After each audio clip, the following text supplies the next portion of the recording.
Hey guys, welcome to the Reparenting Daily podcast, your daily guide for inner child healing. This podcast helps you establish a consistent reparenting routine and is divided into 3 sections. The first is a daily reading, the second is a discussion of that reading followed by suggested journal prompts, and the last section is a peaceful meditation for closing.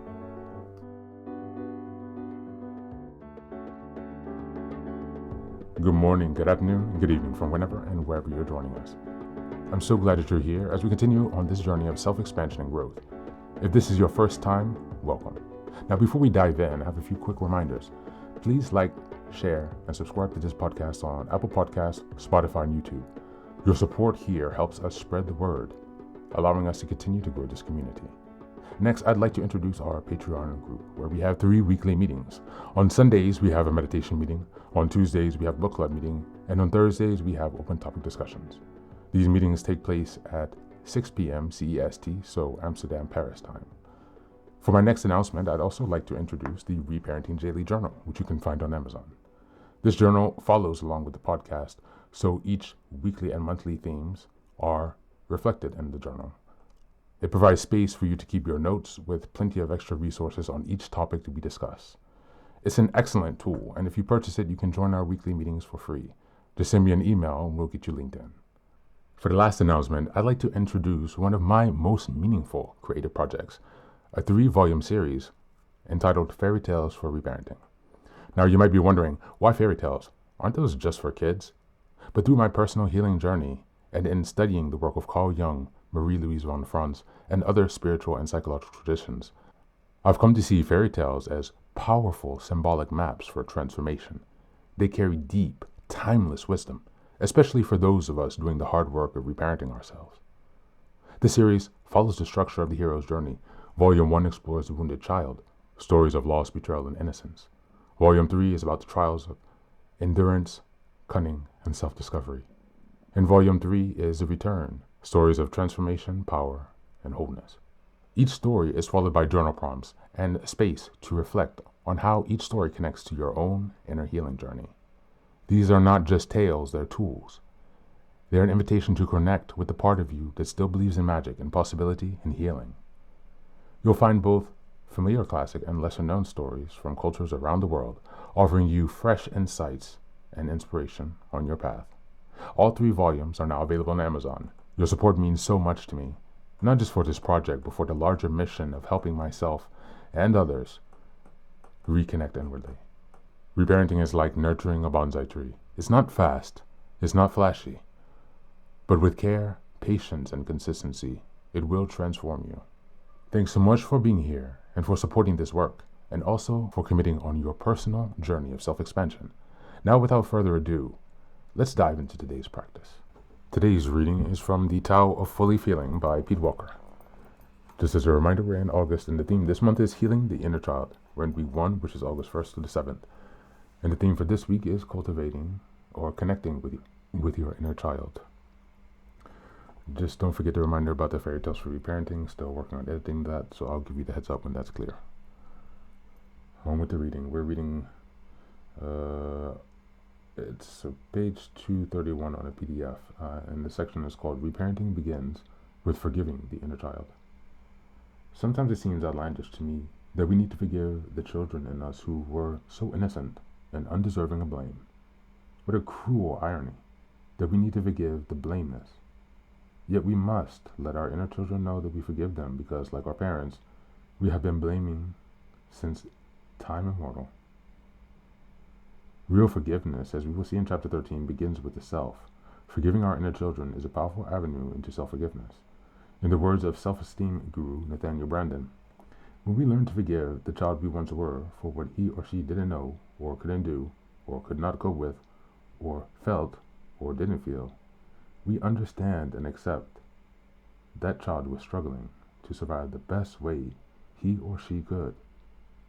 Then the adult self is no longer in an adversarial relationship to the child self. One part is not at war with the other part. Our inner child's heart, broken by the death of compassionate mothering, begins to heal when we turn inward with unconditional love and forgiveness. We add substance to the self-mothering by offering the child ongoing tenderness, listening, affection, and unconditional love. Consistency in such practice is what allows our inner child to feel truly forgiven. We also enhance forgiveness by championing our inner child in a father-like way. We do this by using anger and blame to fight off internal or external aggression. Such actions prove to the inner child that she is not only forgiven, but also no longer subject to unfair blame. The efficacy of our reparenting is further enhanced by providing our inner child with the verbal, spiritual, and emotional nurturance outlined in Appendix A. When we give our inner children love, understanding, and protection consistently over time, they begin to shed their horrible burdens of fear, shame, and emptiness.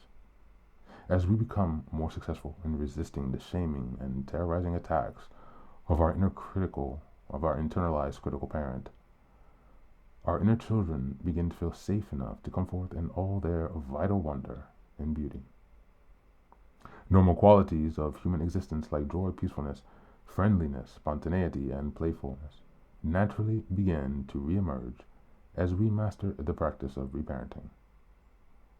My inner child is now free to reward me liberally with his childlike exuberance because of years of consistent support during the difficult and painful times have convinced him that I am truly there for him. One of the most precious gifts I received from my inner child came through a dialogue with him in the past.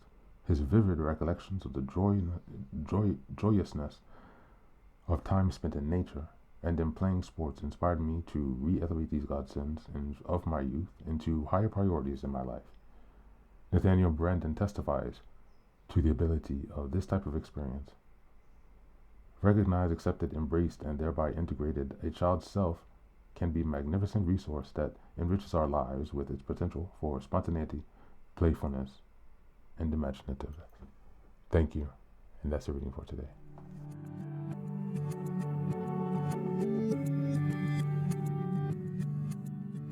Welcome back. I really do love this book. Please do check it out if you haven't yet. It's an excellent read. And in this reading, what we're reminded is that forgiving the inner child is the beginning of true reparenting. It might feel strange,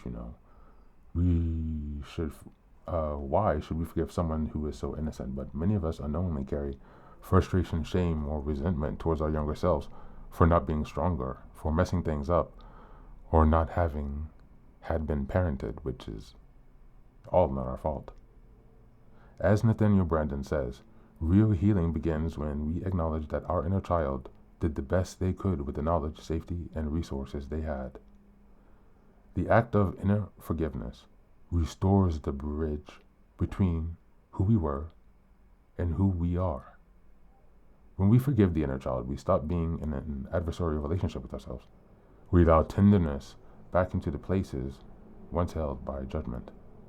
We release our child from the false blame we inherited, and in doing so, we gain access to spontaneity, play, wonder, and joy once again. This is how the magic of reparenting truly begins to have an effect on our lives. As we go into the journal prompts today, number 1, what do I still blame my inner child for, and why? What would I say to them if I could speak from compassion instead of judgment? Number 2, what would it look like to offer unconditional love to the child that once was, especially on a day when they messed up? And number 3, how has my inner child been trying to get my attention this week? What do they need most from me right now? That's it for today. As always, thanks for being here. Take care of yourself, and please do be well.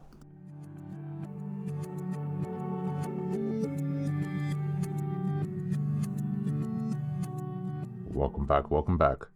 Now, this is the third and final section of the daily podcast. This is your silent meditation. Please go ahead and find a space where you can be comfortable and undisturbed, where you can relax and spend some time with yourself for this 10-minute silent meditation. You can choose to be sitting, standing, lying down, or in whatever position makes you comfortable today. Take a moment to simply be with yourself. Focus on your breath and gently connect with each part of your body. If thoughts arise, don't let them overwhelm you. Just observe them without attachment. Imagine them as leaves drifting down atop a river. passing by without needing your engagement. Stay present, grounded, and open to this moment, no matter what time you are listening and practicing this meditation. Namaste.